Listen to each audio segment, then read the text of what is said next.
Hey guys, welcome back to my channel. I'm Michelle, the owner of adreamlife.com.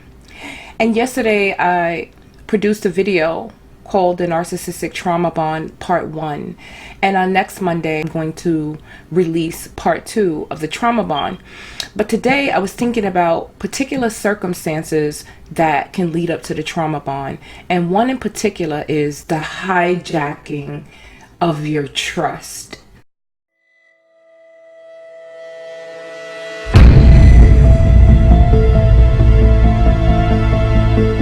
Most of us know that trust is not something that should be given. Trust is something that people earn between one another based on their behavior, their history, and different things that they do to build value in the relationship.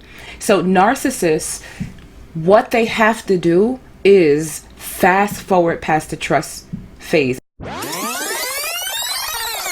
And this is very, very important because for me, this is how I was entangled or became entangled in these painful, hurtful, narcissistic partnerships or relationships, for lack of better words, because we know they're not relationships, because they are really, really good at fast forwarding past the trust stage. And so here's how a narcissist does that.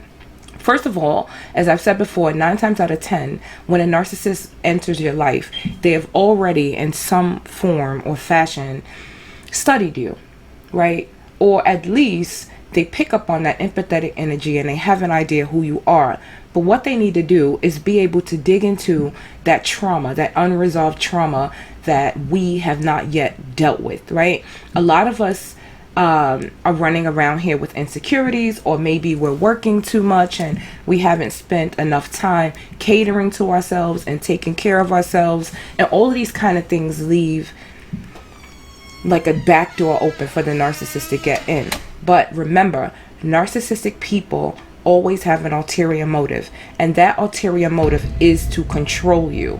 They do not get any satisfaction out of loving you, out of having a bond with you, or out of doing anything for you. What they want to do is control you. So they will in fact do things to simulate your idea of trust, bonding, and friendship to be able to put themselves in the best position to control you. And the trauma bond is what allows them to control you, is being able to have you bond to them traumatically. Narcissists want to be able to get up under your skin and snatch out your common sense, right? Because common sense tells us that in order to build trust, it takes time. But what would a narcissist do? Play on your ego, maybe, right? One of the ways that they do this is through sex, right? If, let's just say, you are a person who might be abstinent, or you went through, you go through these stages of abstinence because you haven't been able to establish trusting relationships. A lot of times through the conversation, a narcissist will be able to get this information from you, knowing that you've been abstinent, or you haven't had sex in a couple of years or a couple of months, and that you're waiting, until you meet someone who you feel is worthy. What the narcissist is going to try to do now is overcome that boundary. The narcissist wants to tear that boundary down, because if the narcissist can get you to have sex quicker than you initially planned, this is breaking a boundary. And when narcissists break our boundaries, it's almost like a default that we would get closer to them, right? Because we're making them more special than they are, because we're giving up a boundary, because this narcissist is rushing us past this trust stage. Narcissists want us to trust them, but it's a false trust, because in the back of the mind, narcissistic people know that they can't be trusted, but they need to get you to kind of open up the door of trust so that they can not only bond you traumatically, so that they can start to really get into your psyche, really get into your spirit, right? So one way to do this is to have sex with you. How can a narcissist speed you up to sex quicker than normal, right? To treat you really, really good, like overpowering you with niceness, right? Because we know that niceness a lot of times is fake, because we're not defaulted into a nice stage. We're led to believe that we have to be nice. So when someone is being nice to us, they may be able to get our attention. A way to be nice to you is to take you on dates, right? Narcissists nowadays know that a lot of people use texting or they use social media. And so what would make a person stand out kind of more than other people? To call you directly. Narcissistic people know this. They will overpower you with phone calls. They will, kind of make you feel like you are the center of their universe. They're going to do things that everyone else is not doing. And this is how they fast forward past the normal phase that it would take to trust. Narcissistic people can't have you taking your time to know them, right? Because remember, it's very, very hard for them to hold up this false self. They cannot maintain this for long. Eventually, they're going to yell at you. They're going to say something disgusting. They're going to start, bringing you into like this devaluing stage, this nasty stage where they say things to you that are inappropriate, or they do things that are inappropriate. Or I have a video coming out called Swivel Neck. Swivel neck is when you're out with the narcissist and they seem to be looking at everyone or everything that passes by. It's almost like they go into this predator mode right in front of you and you can see it. And a lot of times we make excuses for this, right? We say, oh, it's nothing. You're jealous or you're being ridiculous if you're out with a man and you expect him not to look at other women, or if you're out with a woman and you expect her not to pay attention to other people. Actually, that is rude. Okay, it's disrespectful. And if you're out with the person, they shouldn't be looking around at other people. But doing this for a person who's insecure or for a person who's fighting for attention can actually charge that person up, because this empath may want to keep this narcissist's attention on them. And so it may cause an empath to work harder to keep that narcissist's attention, not realizing that this person is actually just disgusting by default. By default, this person can't even help it, right? This person has swivel neck.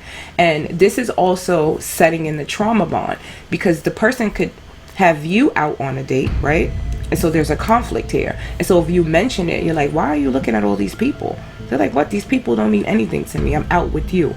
And now you've regained the narcissist's attention. And so this narcissist is wheeling you in and bonding you. But the actions and everything around you is showing you that you cannot trust this person, right? So the narcissist will bring you out, wine you and dine you, call you over and over again, call you like in a pattern throughout the day, because the narcissist is trying to get you to believe that they have raised you up and you're special. And so you start to believe this. And so this trauma bond is forming, right? And this trust that this narcissist actually doesn't deserve is actually being solidified and stabilized. This person is getting you to trust them when their actions and the way that they're doing it is telling you, your inner gut is screaming and yelling, red flag, but we ignore it. And we ignore it because we have needs that are not being met by ourselves. These are needs that are being ignored, or traumas that have not been resolved, that leaves room for the narcissist to kind of like play on you in this way and to fast forward past the trust stage, right? Because we know that trust, it takes a while to get to know a person. And so one of the first signs that you may be dealing with a narcissist is the fact that this person is trying to speed past your boundaries. When you have really good sex, it releases all kind of hormones. Like, it releases all kind of feel-good hormones. And these are the same hormones that release when a person smokes a cigarette, or maybe works out, or roller skates, or, does physical activities to get these feel-good hormones coming down. Narcissistic people, some know this and some don't. It depends on what level this narcissist is on. But on a subconscious level, they do realize that they can get you addicted to them. And in getting you addicted to them, they can siphon more information out of you, or more actions and behaviors out of you that you normally would not give up, so freely. And this is why listening to our inner gut is so important. There's another, I wrote something else that, okay, so these situational situational boundary breakers, right? So let's just say, for instance, you say, I normally don't go on dates unless the person, gives me a heads up, because I'm really a busy person, I'm working on a project or whatever. A narcissistic person takes this as a challenge. The narcissist wants to prove to him or herself that he or she is more important than your projects or whatever it is that you're doing. And the way that they do that is by using the information that they filtered by being in your presence, finding out what it is that you're lacking. If you said, I really like to go to the movies, but I don't get to go that much, the narcissist is going to give you a date, buy tickets, but they're not going to do it in a way that caters to the way that you would prefer to have it done. They're going to do it in a way that allows them to exercise power and control over you, right? And the best way to exercise power and control over you is to set up a date that knocks out whatever it is that you're doing, that doesn't give you time to get prepared, that doesn't give you time to situate your work, right? The narcissist is going to create a situation that makes you choose them over what you would normally do. And this is how they slowly but surely grind down on your boundaries. It's like creating these situations, these emergency situations. They're really, really good at this. And at the same time, this is like trauma bond city. Sex, dates, extreme compliments, and love bombing, and just kind of taking you outside of your element. So remember, if a person is really into you, they will be patient. They will not try to fast forward past the trust stage, because what do you have to hide? Why are you rushing me to trust you? Because the only thing that could happen is that this person is going to eventually show you that they're not trustworthy, but they would have put in the work to create the doubt that they need to keep you around. That sense of doubt, like, wow, this person did this for me, or this person did that for me. And you're going to be remembering that against your own best interests.